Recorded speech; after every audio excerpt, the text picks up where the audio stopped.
Buenas noches, amigas, amigos.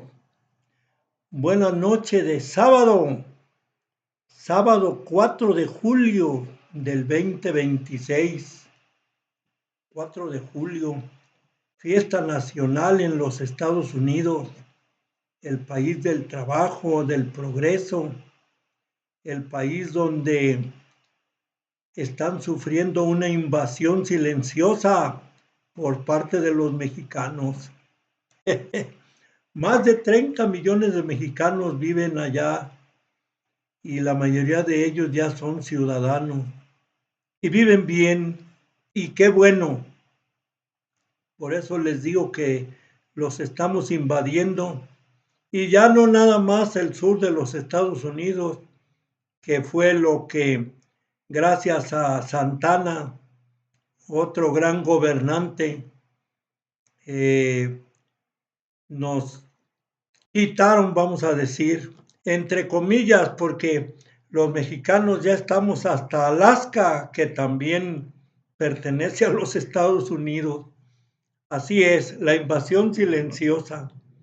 Pero festejan hoy su independencia, como nosotros el 16 de septiembre.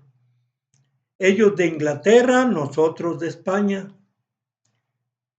Eso es este sábado. Un videoblog más de Acrisolándonos. El ingeniero Saúl y un servidor, Anastasio Conchas, los presentadores del programa.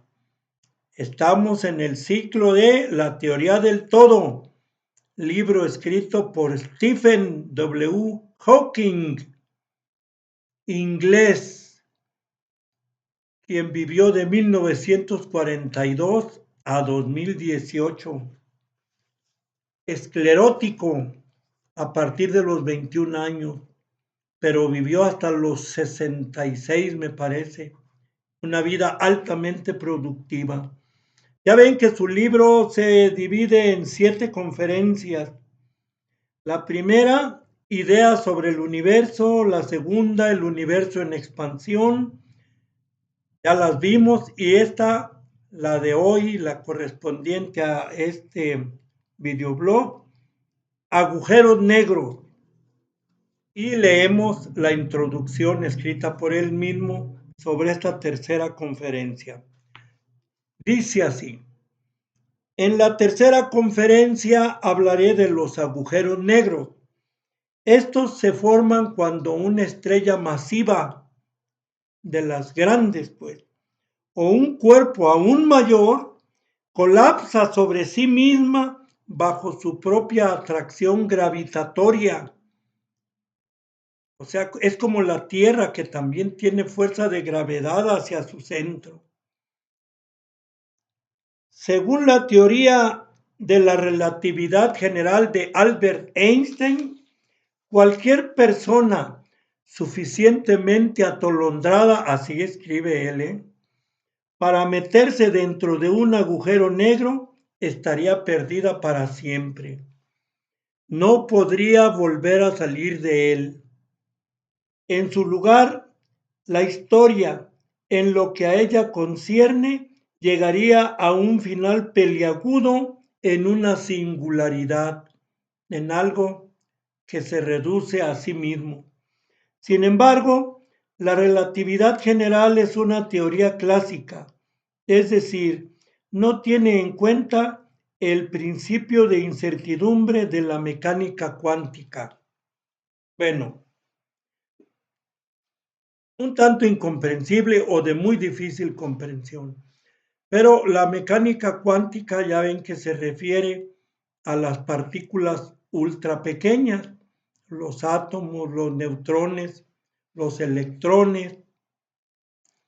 Y la teoría de la relatividad general trata de einsteiniana de Albert Einstein, trata de explicar los cuerpos mayores del universo, galaxias, estrellas, el espacio entre ellas, los planetas, sistemas solares. Eso es lo que aborda directa en partes, indirectamente en otras partes, la teoría de la relatividad general.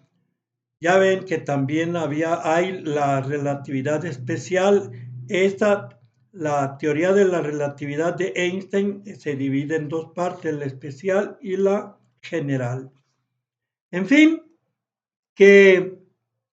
y la mecánica cuántica, que tiene sus inicios oficialmente en Max Planck, Planck,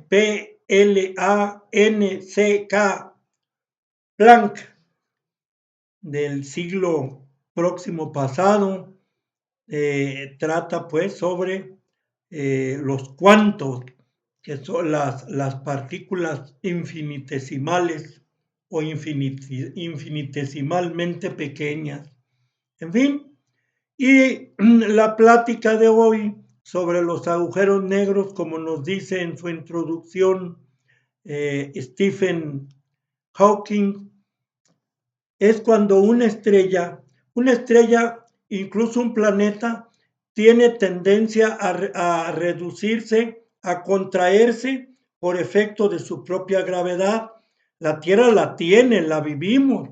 Es lo que, si tú saltas y tú tiras algo hacia arriba, va a caer. ¿Por qué? Por la fuerza de gravedad que la trae hacia su centro. En nuestro mundo, en nuestro planeta, es porque en el centro del planeta hay mucho hierro, mucha atracción imantada. En las estrellas se comprueba que, bueno, porque primero hay que ver, una estrella se forma por la acumulación en cantidades inimaginables de gases, por ejemplo, hidrógeno, y como se van atrayendo unos átomos a otros, entonces se va compactando y se va formando la gravedad, la fuerza de la gravedad, y entonces empiezan a chocar, pues, desde siempre los átomos y provocan calor. Ese calor provoca que la estrella se vaya formando, incluso creciendo. ¿Por qué? Porque las partículas atómicas tienden por el principio de exclusión a chocar y separarse. Entonces, imagínense a un número inimaginable de átomos y electrones chocando y generando calor y separarse, entonces más bien la estrella se expande. Y para evitar la contracción es el calor, la misma estrella, por el calor que se genera con el choque masivo de sus corpúsculos, de sus átomos, de sus electrones, de sus neutrones. Entonces genera calor y ese calor hace que se expande, que tiendan las partículas a alejarse y hace que se contrarreste la fuerza de la gravedad. Esto, cuando hay suficiente combustible, cuando hay suficiente material atómico, hidrógeno, que luego de tanto chocar unos con otros, se empiezan a fusionar y se generan otros elementos como el helio. Nuestro Sol está, pero bien saturado de helio. Por eso tiene todavía vida. Yo decía 3,000 millones de años. En este tema de los agujeros negros, Stephen Hawking sostiene que debe andar alrededor de 5,000 millones de años los que le quedan todavía a nuestro Sol. Así que no nos preocupemos, no nos va a tocar un nuevo Big Bang. En fin, entonces así es como se forman las estrellas, iniciando con acumulación de gases, básicamente hidrógeno. Ya lo platicamos, ya lo platicamos hace unos momentos. Pero entonces llega el momento en que una estrella, a la vuelta de miles de millones de años, ese combustible nuclear empieza a reducirse, empieza a acabarse. Y de hecho, en algunas estrellas que vienen desde el Big Bang, otras son más nuevas, se han venido generando con las nebulosas y de otra manera, pero se siguen generando estrellas nuevas y otros cuerpos celestes, como los llamados cuasares o cuásares.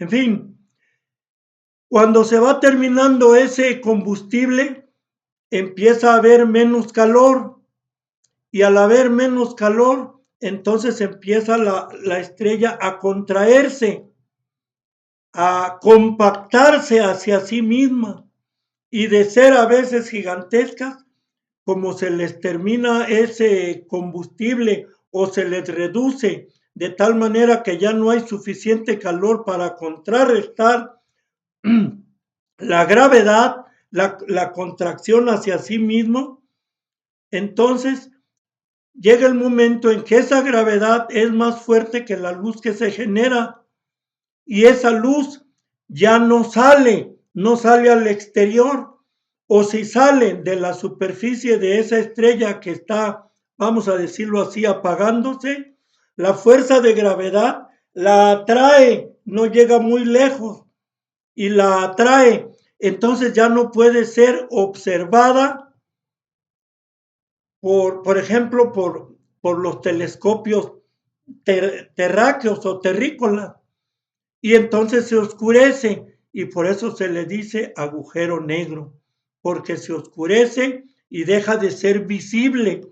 Pero sí es cierto que fue una estrella, incluso lo sigue siendo y sigue generando calor porque no se les acaba totalmente el combustible, pero ya no hay un equilibrio entre la generación de calor que tiende a expandir a la estrella y mantenerla con brillo, luminosidad, visibilidad, ya no hay ese equilibrio, digamos que lo vence la fuerza de gravedad que por la falta de calor se va haciendo más fuerte y se oscurece y es cuando decimos que es un agujero negro. Y lo curioso es que la gravedad se sigue haciendo tan fuerte que esa estrella, algunas rotan, otras no, pero todas en su movimiento que pueden tener, por leve que sea, alejándose de lo que es el Big Bang, van absorbiendo lo que van encontrando a su paso. Por eso daba miedo que era un agujero negro, pero son estrellas que han dejado de tener un equilibrio entre su generación de calor y su contracción por su fuerza de gravedad. Vamos a decir, gana la fuerza de gravedad y se van compactando hasta llegar a hasta miles de millones de toneladas por centímetro cúbico la compactación y llegan a reducirse hasta algunos 10 kilómetros de diámetro, normalmente redonda, otras veces sin esa figura geométrica, pero vienen a ser agujeros negros que absorben lo que encuentran a su paso y que ya tienen poca o nula visibilidad. Es lo que pudimos platicarles. Mañana o en el próximo videoblog veremos si nos es posible que los agujeros negros en realidad no son tan negros, pero todavía no nos capacitamos para ello. Muchas gracias por su atención, investiguen más y hasta la próxima, amigas, amigos.